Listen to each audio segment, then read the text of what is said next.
আবারও এক হচ্ছে দ্য বিগ থ্রি। তবে র্যাঙ্কিংয়ে পিছিয়ে থাকায় দুঃসংবাদ বাংলাদেশের জন্য। 2027-29 বিশ্ব টেস্ট চ্যাম্পিয়নশিপ চক্রে ছোট দেশগুলির জন্য 4 দিনের টেস্টের অনুমোদন দিতে প্রস্তুত আইসিসি। তবে the big three Bharat, Australia ও ইংল্যান্ড খেলবে ঐতিহ্যবাহী 5 দিনের ম্যাচ। তবে ম্যাচের দিন কমানোর পদক্ষেপ একটি উল্লেখযোগ্য পরিবর্তন হবে এবং ছোট দেশগুলোকে আরও বেশি টেস্ট ম্যাচ ও বড় সিরিজ খেলানো সম্ভব হবে বলে মনে করছে আইসিসি। দ্য গার্ডিয়ান পত্রিকার একটি প্রতিবেদন বলছে, লর্ডসের টেস্ট চ্যাম্পিয়নশিপ ফাইনালের আলোচনার সময় আইসিসির চেয়ারম্যান জয় শাহ 4 দিনের টেস্টের বিষয়ে সমর্থন প্রকাশ করেছেন বলে মনে করা হচ্ছে, যাতে 2027-29 WTC চক্রের জন্য সঠিক সময়ে অনুমোদন দেয়া যায়। ওয়ালটন আবারও মিলিয়নিয়ার অফারে ওয়ালটন ফ্রিজ কিনে আপনিও হয়ে যেতে পারেন মিলিয়নিয়ার।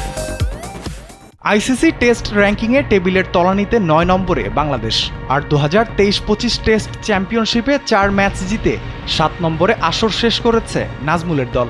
25 বছরের টেস্ট ক্যারিয়ারে তেমন কোনো সাফল্য নেই টাইগারদের। টেবিলে পিছিয়ে থাকায় অন্য দলগুলোর সঙ্গে এই তালিকায় খেলতে হবে বাংলাদেশের। ক্রিকেটের ঐতিহ্যবাহী 5 দিনের সংস্করণ থেকে ছিটকে যাওয়ার এক অনুভূতি লাল সবুজদের জন্য। প্রতিবেদনে আরও বলা হয়েছে, অনেক ছোট দেশ সময়সূচি ও খরচের কারণে টেস্ট আয়োজন করতে অনিচ্ছুক। তবে টেস্ট ম্যাচ 4 দিনের ক্রিকেটে স্থানান্তরিত হলে 3 সপ্তাহেরও কম সময়ে পুরো 3 টেস্ট সিরিজ খেলা সম্ভব হবে। 4 দিনের টেস্টে খেলার সময় বাড়ানো হয়েছে যাতে সময় নষ্ট না হয়, তাই প্রতিদিন 90 ওভারের পরিবর্তে কমপক্ষে 98 ওভার খেলা বাধ্যতামূলক করা হতে পারে।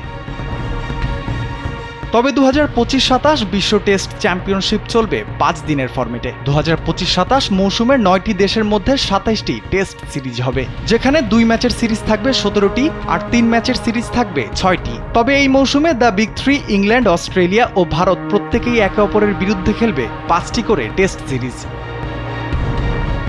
রাফিউল ইসলাম রাতুল, কালবেলা।